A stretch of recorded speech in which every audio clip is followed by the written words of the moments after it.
जम्मू कश्मीर के daily wagers के लिए खुशखबरी। उमर सरकार जल्द करेगी सेवाएं नियमित, विपक्षी साजिशों से बचने की सलाह। जम्मू कश्मीर में वर्षों से अपनी मांगों को लेकर संघर्ष कर रहे डेली वेजर्स के लिए एक बड़ी और सकारात्मक खबर सामने आ रही है। उमर अब्दुल्ला के नेतृत्व वाली प्रदेश सरकार ने स्पष्ट किया है कि वो सभी दैनिक वेतन भोगियों को नियमित रेगुलराइज करने के लिए पूरी तरह प्रतिबद्ध है। इस मुद्दे पर बोलते हुए उप मुख्यमंत्री सुरिंदर चौधरी ने बड़ा बयान दिया है। उन्होंने कहा कि सरकार डेली वेजर्स के भविष्य को सुरक्षित करने पर काम कर रही है, लेकिन उन्होंने ये आरोप भी लगाया कि कुछ डेली वेजर एसोसिएशन के नेता विपक्षी दलों के हाथों की कठपुतली बनकर काम कर रहे हैं। वहीं कैबिनेट मंत्री सकीना इटू ने भी भरोसा दिलाया है कि डेली वेजर्स की सभी समस्याओं का चरणबद्ध तरीके से समाधान किया जाएगा। एनसी नेता और विधायक अब्दुल मजीद लारमी ने भी उम्मीद जताई है कि बहुत जल्द इन कर्मियों की सेवाओं को नियमित करने की आधिकारिक प्रक्रिया शुरू हो जाएगी।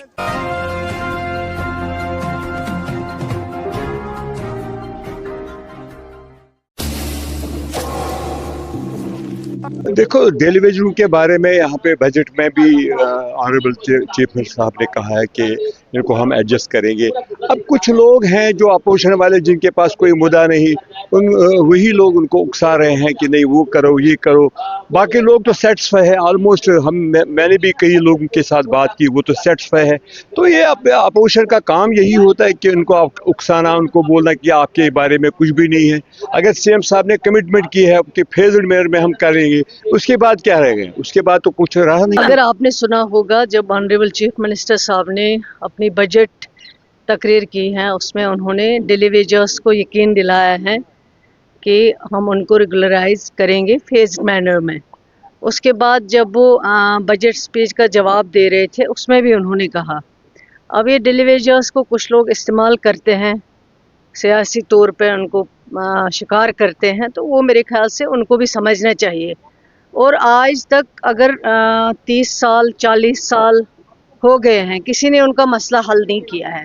आज अगर कोई उनको इस्तेमाल कर रहा है तो मुझे लगता है वो गलत चीज़ है, और उनको समझना चाहिए। जब ऑनरेबल चीफ मिनिस्टर साहब ने हाउस में कहा है कि डेली वेजर्स के बारे में हम सीरियस है, और जो रिपोर्ट आएगी और रिपोर्ट के बाद फेज्ड मैनर में इस पे काम किया जाएगा। देखिए, रिजर्वेशन अलग इशू है और ये डेली वेजर्स का अलग इशू है, क्योंकि इसमें इतने सारे लोग जो है वो इन्वॉल्व हैं, और कमेटी जो बनाई है उसको हर लेवल पे सोचना है और हर लेवल पे रिपोर्ट बना के गवर्नमेंट को सबमिट करना है। जब रिपोर्ट आ जाएगी, मैंने पहले भी कहा है, ऑनरेबल चीफ मिनिस्टर साहब ने कहा है, उससे बढ़कर तो कोई चीज़ है नहीं।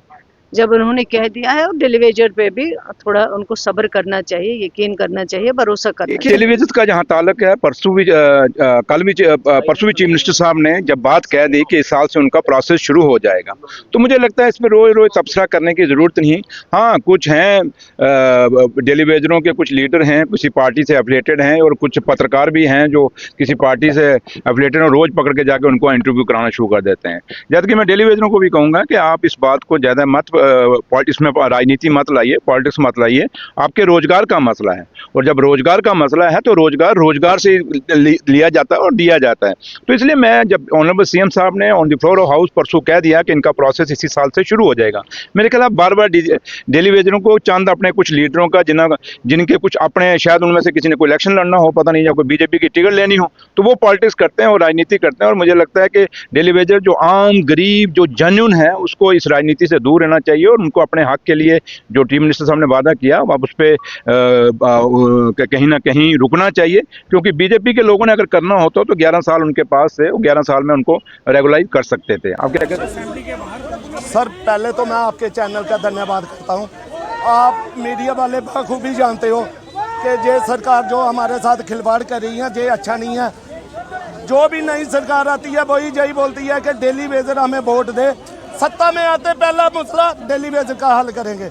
मगर ये सरकार को पता नहीं, सत्ता में आकर जहाँ चेयर मिलती है तो क्या इनको नशा चढ़ता है, ये डेली वेजरों को भूल जाते हैं। अभी उम्र सरकार ने ये वायदा किया था हमारे साथ कि आपके लिए आपकी कमेटी बनाई हुई है, 6 महीने का टाइम दो हमें। हमने इनको 6 महीने का क्या 9 महीने का टाइम दिया। अब भी ये बोलते हैं कि अब आगे जो असेंबली लगेगी उसमें आपको दिखाएंगे कि हमें पीछे से कुछ आता है या नहीं। इनको ये नहीं पता कि डेली वेजरों की पे कितनी जाती है चीफ ऑफिस में, जहाँ डिवीजनों में यही पैसा देती है, यही सरकार देती है, फिर इनको रिपोर्ट की कहाँ जरूरत पड़ी। ये तो डिवीजनों से भी मांग सकते हैं ना डाटा, महीने में डाटा हो जाता है। अभी डिप्टी सीएम का बयान था कि डेली वेजर किसी सरकारों की देना, सरकार इनको आगे कर रही है हमारे खिलाफ। भाई हम बीजेपी के भी मुर्दाबाद के नारे लगाते हैं, एनसी के भी मुर्दाबाद के नारे लगाते हैं। जो सरकार हमारे हक में फैसला करेगी हम जिंदाबाद के नारे भी लगाएंगे। हमें कोई शौक नहीं रोडों पर आने का।